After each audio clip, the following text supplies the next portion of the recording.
Imagine walking into a hotel where the shadows move on their own, or hearing your name whispered from an empty hallway. Tonight, I'll share with you 3 terrifying true horror stories, the kind that will make you question every shadow, every sound, and every reflection. But before we start, make sure to like this video, subscribe to the channel, and leave a comment with where you're from and what time you're watching. That way, YouTube will keep sending you chilling stories just like this one. Now, dim the lights, turn up the volume, and let's begin. It all started when Claire and her friends decided to spend a weekend at the luxurious Royal Palace Hotel, a sprawling estate turned hotel in Savannah, Georgia. It was a cold October evening, the kind that hinted at something lurking just out of sight. The hotel had an eerie reputation, whispered about in travel forums and old newspaper articles. Guests claimed the shadows in the palace had a life of their own. Claire had laughed it off, calling it tourist nonsense. But as they stepped through the massive oak doors, a chill ran down her spine. The lobby was breathtaking. Crystal chandeliers hung from the ceiling, casting fractured light on the marble floors. But the shadows were wrong. They didn't match the guests or the furniture. When Claire looked closely, the shadows flickered as though alive, stretching and bending against the laws of physics. Her friend shrugged, but Claire felt her stomach tighten. By nightfall, they had been assigned their rooms on the 3rd floor. Claire's room was enormous, decorated in deep crimson and gold, with velvet curtains that swallowed the moonlight. But as soon as she entered, she noticed her shadow on the floor. Only it didn't mirror her movements perfectly.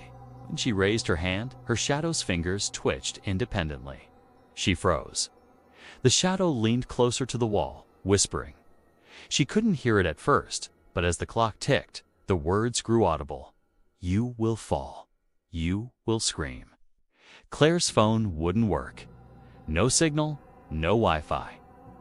She tried to convince herself it was her imagination. Yet when she turned to her friends' rooms to call them, she saw them through the hallway mirrors. Their shadows were already gathered in the corners, whispering secrets that made her blood run cold. The shadows seemed to know things about the guests, death's names, dates, methods. One shadow stretched across the hallway like a black river and whispered directly at her. "Soon, you'll vanish, just like them." The group tried to leave. They ran to the main staircase, but the shadows blocked the path. Every step they took was mirrored by a sinister double, shifting, growing, and reaching for them. Claire grabbed her friend Ryan, and together they dashed down a side corridor. The air smelled of decay and old wax, a scent that clung to their lungs. In one of the ballrooms, they saw something horrifying. Shadows dancing independently, mimicking people who weren't even there, their mouths moving as if murmuring dreadful secrets. One shadow pointed toward the balcony. Claire didn't want to look, but the urge was irresistible. The balcony overlooked a pitch-black courtyard. From there, she could hear the whisper of her own name, followed by a chilling laugh that wasn't human. As midnight approached, the palace revealed its full horror. The shadows began to detach completely from the walls, creeping toward the guests with unnatural speed. Claire's reflection in a mirror screamed silently at her. The shadow behind her did not. She realized the shadows were not mere illusions. They were the essence of every person who had ever stayed there and died under mysterious circumstances. Their secrets, fears, and final moments were trapped in the palace, and now they wanted her. Panic drove them to the hotel's library, hoping for an escape route, or at least a plan. Ancient tomes described the palace's dark history, built over a burial ground, a site of occult rituals, and a hotel where countless wealthy guests had vanished without a trace. The shadows were the residual spirits of those who had met their end in the palace, feeding on fear, whispering their knowledge to scare new guests to death. One by one, the friends began to succumb. Ryan screamed as his shadow twisted around his neck, choking him. Another friend vanished into the floorboards, the shadows swallowing him whole. Claire ran, tears blurring her vision, until she found herself back in her room. The shadow on the floor was waiting, smiling with eyes that weren't human. It spoke softly. "Your turn." Claire's heart pounded. She grabbed a candlestick and swung at the shadow, but her hand passed through it. It was solid only in her mind. The whispers grew louder, echoing in her skull, telling her things she didn't want to know: how she would die, where, and who would watch helplessly. Every shadow in the hotel joined in, chanting in unison, and she felt herself being pulled into the darkness. The next morning, the hotel was quiet. Staff went about their business, smiling politely, unaware of what had happened, perhaps unwilling to acknowledge it. Claire's room was empty. Her friends were gone. Only a new shadow lingered in the hallway, twisting unnaturally, as if it had been waiting for her. And in the mirrors, the reflection of a new guest. Terrified and alone, stared back, already hearing whispers of their own death. The royal palace of shadows never let anyone leave truly alive. The guests vanished, but their shadows remained hungry, patient, and ready to tell the secrets of death to the next unlucky visitors. Travelers tell tales of the Savannah Hotel, of shadows that move on their own and whisper terrifying truths. Most dismiss it as a legend until they step inside and the shadows begin speaking to them, calling their names, promising the inevitability of their end. And in every mirror, every floorboard, every corner of the palace, the shadows watch, waiting for the next scream. The Royal Palace Hotel in Charleston, South Carolina, was infamous among thrill seekers. Its reputation wasn't for luxury, but for the strange disappearances that happened every few years. No one could explain it, but guests swore the shadows inside moved on their own. Mara, a true crime blogger, decided she had to see it for herself. She arrived one rainy evening, suitcase in hand, feeling a mixture of excitement and dread. The lobby was ornate, filled with gilded mirrors and grand chandeliers, but the shadows seemed off. They didn't behave like normal shadows. They lingered in corners, stretched along walls, and twisted independently of any light source. Mara's first instinct was to dismiss it, but when she glanced back at the entrance, the shadow of a man who had walked in earlier was no longer connected to his body. It lingered, curling along the floor as though examining her. She checked into her room on the 4th floor. The hallway was long and narrow, with dim lighting. As she walked, she noticed the shadows of previous guests etched faintly into the walls, frozen mid-motion, whispering secrets she could barely hear. Her own shadow moved strangely, lagging behind her like it had a mind of its own. She shivered. Night fell, and the whispers grew louder. Mara tried to record them on her phone, but the audio was blank.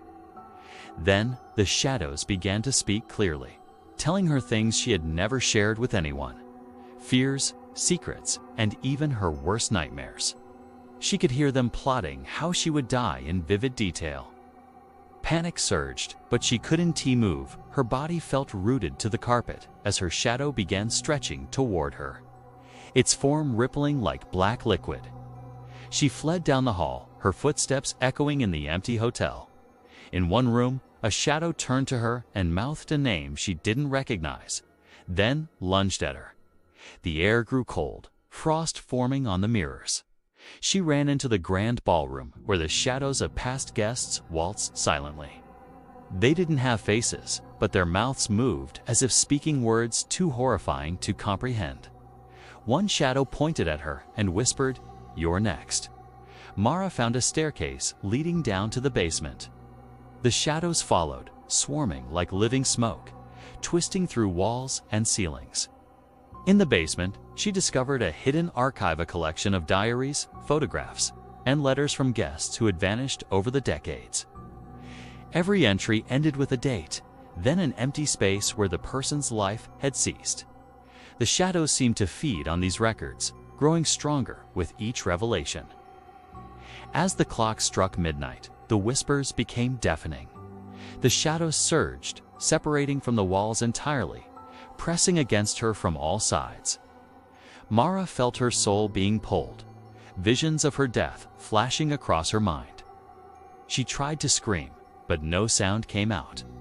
In a mirror, she saw her shadow stepping out of the reflection, grinning with a face she did not recognize. Hours later, the front desk staff found her room empty. The lights flickered, then returned to normal. The case arrived the next day, oblivious to what had occurred. But if one looked closely in the mirrors or corners, they could see a new shadow, lingering different, restless, whispering secrets of death to anyone who dared to listen. Mara's name joined the list of the disappeared, her shadow now part of the hotel's ever-growing collection. The Royal Palace Hotel continued its quiet, sinister existence. Visitors came and went, unaware that the shadows watched, waiting and whispering. They spoke of secrets that no one should hear, of futures written in fear, and of the inevitability of being consumed by darkness. And for anyone unlucky enough to stay past midnight, the shadows promised a fate they could never escape. The Royal Palace Hotel in New Orleans was a place that promised elegance, luxury, and a taste of history. Tourists flocked to see its gilded halls, but locals whispered that the palace had a dark secret shadows that moved on their own, carrying the whispers of death. Emma, a travel vlogger, decided to spend the weekend there, eager to capture footage for her channel. She arrived just as the sun dipped below the horizon, painting the city in bruised purples and oranges. The lobby was grand, with sweeping staircases and mirrors that reflected endless corridors. At first, everything seemed normal, until Emma noticed something strange. The shadows of the guests didn't always match their movements. A man's shadow lingered behind him, stretching across the marble floor as if trying to escape him. A child's shadow crawled along the walls, hissing in a voice that sounded like wind through a graveyard. Emma felt a chill and took out her camera, hoping to capture the phenomenon. By nightfall, the hotel took on a sinister life of its own. Emma walked through the hallways, her camera recording every flicker of darkness. Shadows twisted toward her, whispering names, dates, and grisly predictions of death.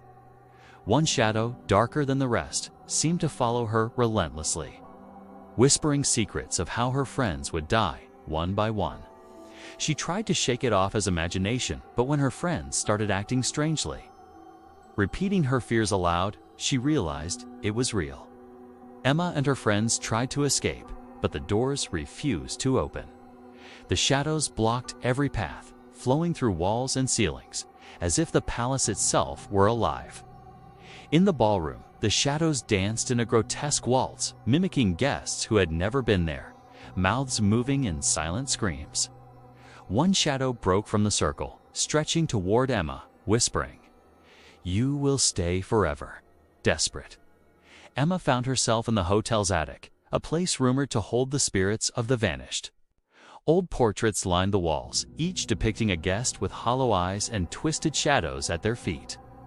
As she looked closer, the shadows in the portraits began to move, stretching out from the frames to reach her.